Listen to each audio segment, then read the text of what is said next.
Hi friends, ಇಂದು ನಾವು ತಿಳಿಸಲು ಬಂದಿರುವ ಮಾಹಿತಿ ಏನೆಂದರೆ ಆಹಾರ ನಾಗರಿಕ ಸರಬರಾಜು ಮತ್ತು ಗ್ರಾಹಕರ ವ್ಯವಹಾರಗಳ ಇಲಾಖೆಯಿಂದ ಹೊಸ ಪಡಿತರ ಚೀಟಿಗಳಿಗೆ ಆನ್ಲೈನ್ ಮೂಲಕ ಅರ್ಜಿ ಸಲ್ಲಿಸಬಹುದಾಗಿದೆ.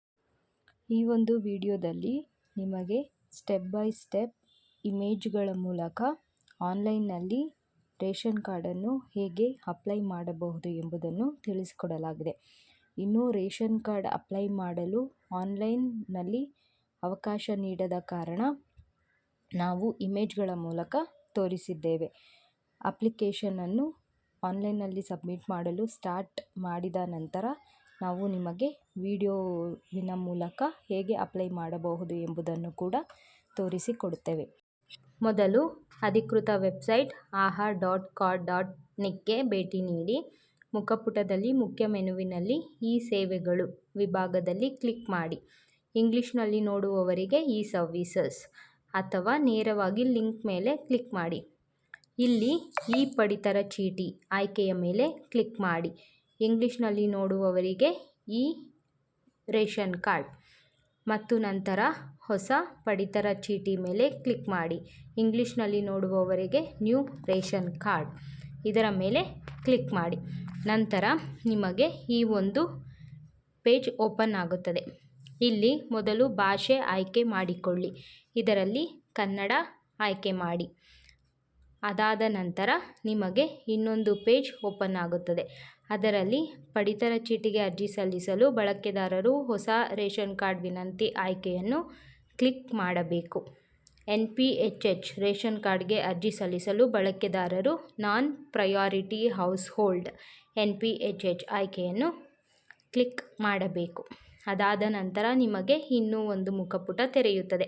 ಅದರಲ್ಲಿ ಆಧಾರ್ ಸಮ್ಮತಿ ಆಯ್ಕೆಯನ್ನು ಚೆಕ್ ಬಾಕ್ಸ್ ಮೇಲೆ ಕ್ಲಿಕ್ ಮಾಡುವ ಮೂಲಕ ಕಾರ್ಡ್ಗೆ ಅರ್ಜಿ ಸಲ್ಲಿಸಲು ಮತ್ತಷ್ಟು ಮುಂದುವರಿಯಲು ಆಧಾರ್ನಲ್ಲಿರುವ ವಿವರಗಳು ಪಡಿತರ ಕಾರ್ಡ್ನಲ್ಲಿ ಸಹಕಾರಿಯಾಗುವುದರಿಂದ ಬಳಕೆದಾರರು ಆಧಾರ್ ಸಂಖ್ಯೆಯನ್ನು ಹಂಚಿಕೊಳ್ಳಲು ತಮ್ಮ ಒಪ್ಪಿಗೆಯನ್ನು ಒದಗಿಸಬೇಕಾಗುತ್ತದೆ.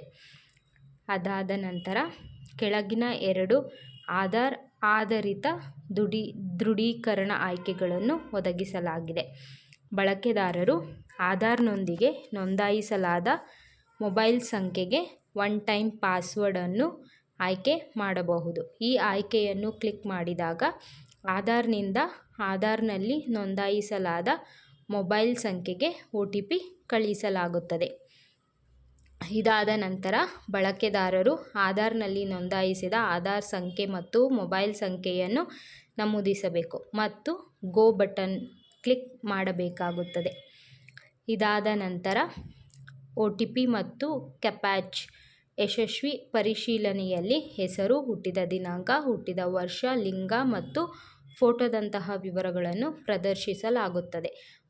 ಅದು ಆಧಾರ್ ಕಾರ್ಡ್ನಲ್ಲಿ ಇರುವ ಮಾಹಿತಿ ಆಗಿದೆ. ಅದಾದ ನಂತರ ನೀವು ಬಳಕೆದಾರರು ಫಿಂಗರ್ ಪ್ರಿಂಟ್ ವೆರಿಫಿಕೇಷನ್ ಆಯ್ಕೆಯನ್ನು ಕ್ಲಿಕ್ ಮಾಡಬೇಕಾಗುತ್ತದೆ.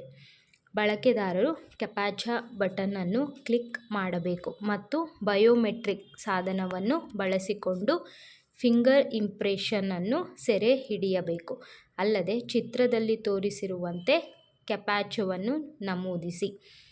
ಫಿಂಗರ್ ಪ್ರಿಂಟ್ ಅನ್ನು ಸೆರೆ ಹಿಡಿದ ನಂತರ ಬಳಕೆದಾರರು ವೆರಿಫೈ ಬಟನ್ ಅನ್ನು ಕ್ಲಿಕ್ ಮಾಡಬೇಕಾಗುತ್ತದೆ. ಆಧಾರ್ ಸೇವೆಯಿಂದ ಯಶಸ್ವಿ ಫಿಂಗರ್ ಪ್ರಿಂಟ್ ಪರಿಶೀಲನೆಯಲ್ಲಿ ನಿಮ್ಮ ಆಧಾರ್ ವಿವರಗಳು ಪ್ರದರ್ಶಿಸಲಾಗುತ್ತದೆ. ಆಧಾರ್ ವಿವರಗಳು ಸರಿಯಾಗಿವೆ ಎಂದು ಬಳಕೆದಾರರು ಭಾವಿಸಿದರೆ ನಂತರ ಬಳಕೆದಾರರು ಆ್ಯಡ್ ಬಟನ್ ಅನ್ನು ಕ್ಲಿಕ್ ಮಾಡಬಹುದು. ಇದರಿಂದ ಅಪ್ಲಿಕೇಶನ್ ಸಂಖ್ಯೆಯನ್ನು ರಚಿಸಲಾಗುತ್ತದೆ. ನಮೂದಿಸಿದ ಆಧಾರ್ ಸಂಖ್ಯೆಗೆ ರೇಷನ್ ಕಾರ್ಡ್ ಈಗಾಗಲೇ ಅಸ್ತಿತ್ವದಲ್ಲಿದೆ ಎಂದು ಭಾವಿಸಿದರೆ ಹೊಸ ರೇಷನ್ಗೆ ಅರ್ಜಿ ಸಲ್ಲಿಸಲು ಬಳಕೆದಾರರು ಅಸ್ತಿತ್ವದಲ್ಲಿರುವ ಕಾರ್ಡ್ನಿಂದ ಅಳಿಸಲು ಒಪ್ಪಿಗೆಯನ್ನು ಒದಗಿಸಬೇಕಾಗುತ್ತದೆ. ಪ್ರಸ್ತುತ ಕಾರ್ಡ್ ಬಳಕೆದಾರರಿಂದ ಅಳಿಸಲು ಒಪ್ಪಿಗೆ ನೀಡದೆ ಹೊಸ ಪಡಿತರ ಚೀಟಿಗೆ ಅರ್ಜಿ ಸಲ್ಲಿಸಲು ಸಾಧ್ಯವಿಲ್ಲ. 18 ವರ್ಷಕ್ಕಿಂತ ಹೆಚ್ಚಿನ ಮಹಿಳಾ ಸದಸ್ಯರು ಇಲ್ಲದಿದ್ದರೆ ಹಿರಿಯ ಪುರುಷ ಸದಸ್ಯರು HOF head of the family ಆಗಿರುತ್ತಾರೆ. ಅಸ್ತಿತ್ವದಲ್ಲಿರುವ ಆಧಾರ್ ಕಾರ್ಡನ್ನು ಅಳಿಸಬೇಕಾದ ಸದಸ್ಯರು ಕುಟುಂಬದ ಮುಖ್ಯಸ್ಥರಾಗಿದ್ದರೆ ನಂತರ ಬಳಕೆದಾರರು ಹೊಸ HOF ಅನ್ನು ಹೊಸದಾಗಿ ನಿಯೋಜಿಸಲಾದ HOFನೊಂದಿಗೆ ಇತರ ಸದಸ್ಯರ ಸಂಬಂಧವನ್ನು ನಿಯೋಜಿಸಬೇಕು. 18 ವರ್ಷಕ್ಕಿಂತ ಮೇಲ್ಪಟ್ಟ ಮಹಿಳಾ ಸದಸ್ಯರು ಅಸ್ತಿತ್ವದಲ್ಲಿರುವ ಪಡಿತರ ಚೀಟಿಯ ಸದಸ್ಯರಾಗಿದ್ದರೆ ಹಿರಿಯ ಮಹಿಳಾ ಸದಸ್ಯರು HOF ಆಗಿರಬೇಕು. ಅಸ್ತಿತ್ವದಲ್ಲಿರುವ ಕಾರ್ಡ್ನ ಎಲ್ಲ ಸದಸ್ಯರಿಗೆ ಸಂಬಂಧವನ್ನು ನಿಯೋಜಿಸಿದ ನಂತರ ಬಳಕೆದಾರರು ಅಪ್ಲಿಕೇಶನನ್ನು ಸಂಪಾದಿಸಬಹುದಾದ ಅಪ್ಲಿಕೇಶನ್ ಸಂಖ್ಯೆಯನ್ನು ಬಳಸಿಕೊಂಡು ಅಪ್ಲಿಕೇಶನ್ ಸಂಖ್ಯೆಯನ್ನು ರಚಿಸಲಾಗುತ್ತದೆ. ಅಪ್ಲಿಕೇಶನ್ಗೆ ಇತರ ಸದಸ್ಯರನ್ನು ಸೇರಿಸಲು ಮೇಲೆ ತಿಳಿಸಿದ ಅದೇ ಪ್ರಕ್ರಿಯೆಯನ್ನು ಅನುಸರಿಸಬೇಕು.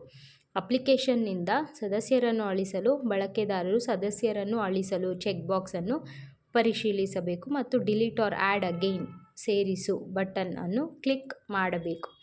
ಅಳಿಸಿದ ಸದಸ್ಯರನ್ನು ಮತ್ತೆ ಸೇರಿಸಲು ಬಳಕೆದಾರರು ಸದಸ್ಯನ ಚೆಕ್ ಬಾಕ್ಸ್ ಅನ್ನು ಅನ್ಚೆಕ್ ಮಾಡಬೇಕು ಮತ್ತು delete or add again button ಅನ್ನು ಕ್ಲಿಕ್ ಮಾಡಬೇಕು.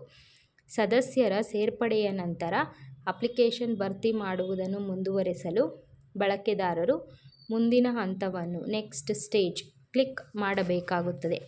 ಸದಸ್ಯರ ಸೇರ್ಪಡೆಯ ನಂತರ ಅಪ್ಲಿಕೇಶನ್ ಭರ್ತಿ ಮಾಡುವುದನ್ನು ಮುಂದುವರಿಸಲು ಬಳಕೆದಾರರು ಮುಂದಿನ ಹಂತವನ್ನು ಕ್ಲಿಕ್ ಮಾಡಬೇಕಾಗುತ್ತದೆ. ಮುಂದೆ ಬಳಕೆದಾರರು ರೇಷನ್ ಕಾರ್ಡ್ಗೆ ವಿಳಾಸವನ್ನು ಆಯ್ಕೆ ಮಾಡಬೇಕು. ಅದರ ಚೆಕ್ ಬಾಕ್ಸ್ ಅನ್ನು ಗುರುತಿಸುವ ಮೂಲಕ ಪಡಿತರ ಚೀಟಿಯಲ್ಲಿ ಯಾರ ವಿಳಾಸವನ್ನು ನೀಡಲಾಗಿದೆ ಮತ್ತು ನಂತರ ಮುಂದಿನ ಹಂತದ ಬಟನ್ ಅನ್ನು ಕ್ಲಿಕ್ ಮಾಡಿ. ಆಯ್ಕೆ ಮಾಡಿದ ವಿಳಾಸದ ಪಿನ್ ಕೋಡ್ ಅನ್ನು ಆಧರಿಸಿ ನ್ಯಾಯಬೆಲೆ ಅಂಗಡಿಯನ್ನು ಸ್ವಯಂ ಆಯ್ಕೆ ಮಾಡಲಾಗುತ್ತದೆ ಮತ್ತು ಅದರ ಪ್ರಕಾರ ಪ್ರದೇಶವನ್ನು ಸಹ ಸ್ವಯಂ ಆಯ್ಕೆ ಮಾಡಲಾಗುತ್ತದೆ.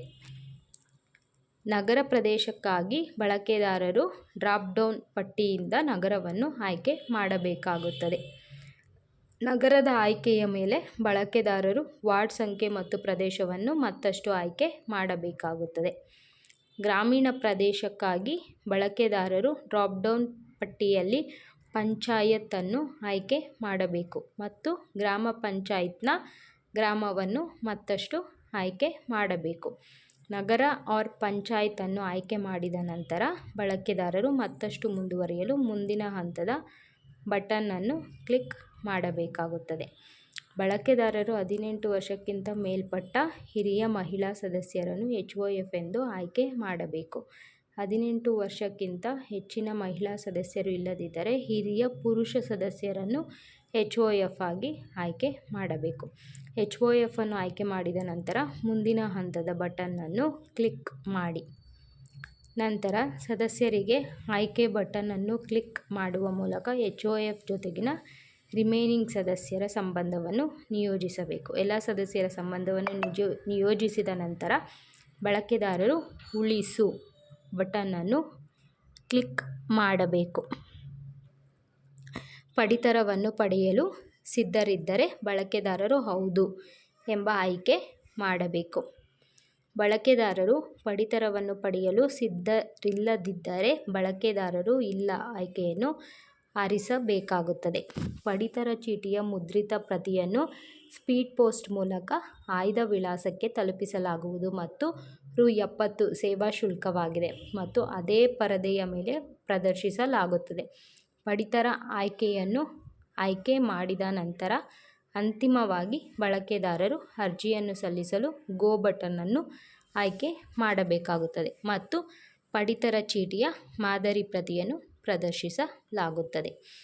ಮಾದರಿಯ ಪ್ರತಿಯಲ್ಲಿನ ವಿವರಗಳು ಸರಿಯಾಗಿವೆ ಎಂದು ಬಳಕೆದಾರರು ಭಾವಿಸಿದರೆ ನಂತರ RC ಬಟನ್ ಅನ್ನು ಕ್ಲಿಕ್ ಮಾಡುವ ಮೂಲಕ ಪಡಿತರ ಕಾರ್ಡನ್ನು ಉತ್ಪಾದಿಸಲು ಮುಂದುವರಿಯಬಹುದು. ಪ್ರಿಂಟ್ ಬಟನ್ ಅನ್ನು ಕ್ಲಿಕ್ ಮಾಡುವ ಮೂಲಕ ಬಳಕೆದಾರರು RC ಪ್ರತಿಯ ಪ್ರಿಂಟ್ ಔಟ್ ತೆಗೆದುಕೊಳ್ಳಬಹುದು.